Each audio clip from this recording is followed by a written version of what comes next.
Bukan karena kami menghindar ya, pertanyaan Bapak dan Ibu sekalian tentang makan siang gratis. Kami nggak menjawab karena di APBN kita belum ada.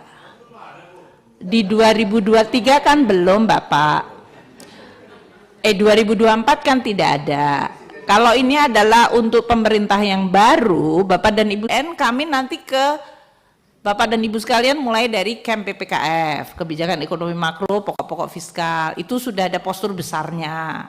Belum sampai kepada detail siapa, belanja apa, bentuknya di mana, apalagi tadi mau ngambil bos. Ya enggak lah Bu, belum. Jadi kami sekarang ini di internal pemerintah, dan jangan lupa ini adalah pemerintah transisi.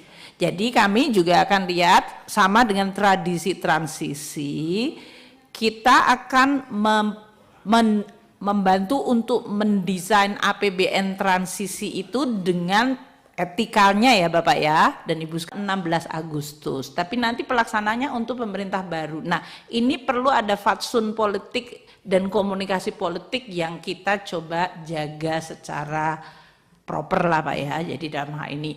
Namun kami menyadari, makanya kami nggak akan menyampaikan apa-apa.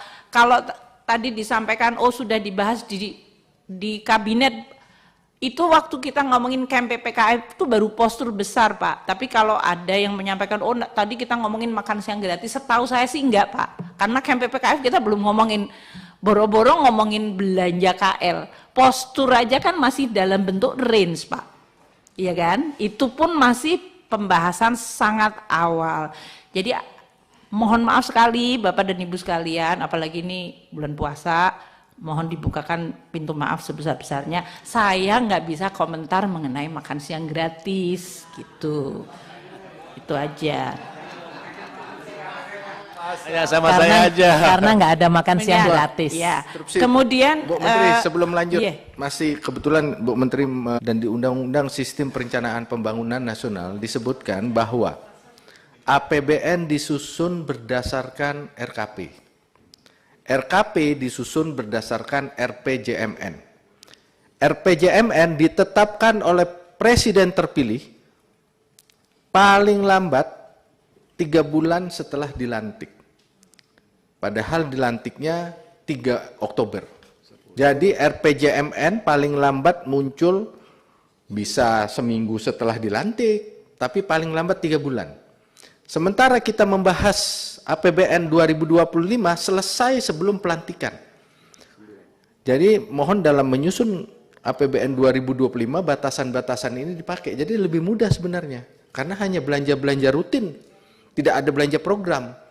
Karena program harus mendasarkan pada RKP, RKP dasarnya RPJMN, dan RPJMN nanti harusnya berdasarkan RPJP yang sekarang lagi dibahas. Nah ini hanya diingatkan aja Bu, supaya jangan terlalu jelimet nanti kita bahas 2025 makan gratis ada di mana, susu gratis ada di mana, kan susah jadinya. RPJMN-nya aja belum ada, tax ratio 23%-nya kita mau cari di mana itu coba.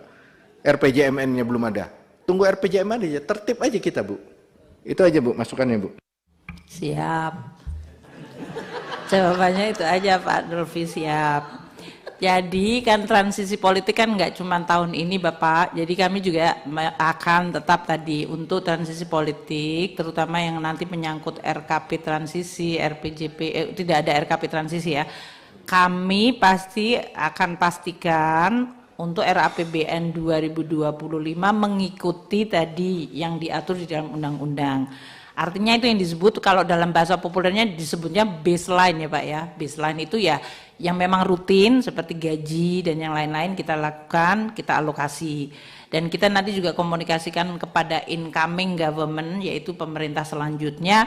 Ini yang kita propose sebagai baseline-nya, ruangannya yang ada fiskalnya sekian, monggo nanti siapa pemerintah baru atau ada tim yang ditunjuk atau siapa yang akan menjadi pejabatnya, beliau-beliaulah yang nanti akan take itunya transisinya itu dan kemudian mendetailkan. Tapi APBN tetap detail Pak nanti di 2025. Jadi tak terhindarkan kita juga nanti akan memberikan signal ruang fiskalnya seberapa besar, termasuk yang Pak Dolby sampaikan target penerimaan negaranya seperti apa, belanja-belanja apa yang akan masuk di situ, yang masih di dalam konteks baseline plus mungkin kalau sudah ada tim untuk incoming government memberikan signal kesiapan programnya akan seperti apa, ya nanti kita akan lihat di dalam APBN-nya. Mungkin demikian, jadi kami memahami betul Pak Dolfi dan terima kasih diingatkan Pak Dolfi mengenai sekali lagi ya sequence-nya seperti itu, bahwa APBN mengacu kepada RKP dan RPJM. RPJM-nya baru akan lahir mungkin sesudah pemerintah baru, tergantung dari apakah pemerintah baru itu seminggu langsung tahu, langsung atau 2 minggu atau sebulan atau maksimum 3 bulan tadi yang disampaikan.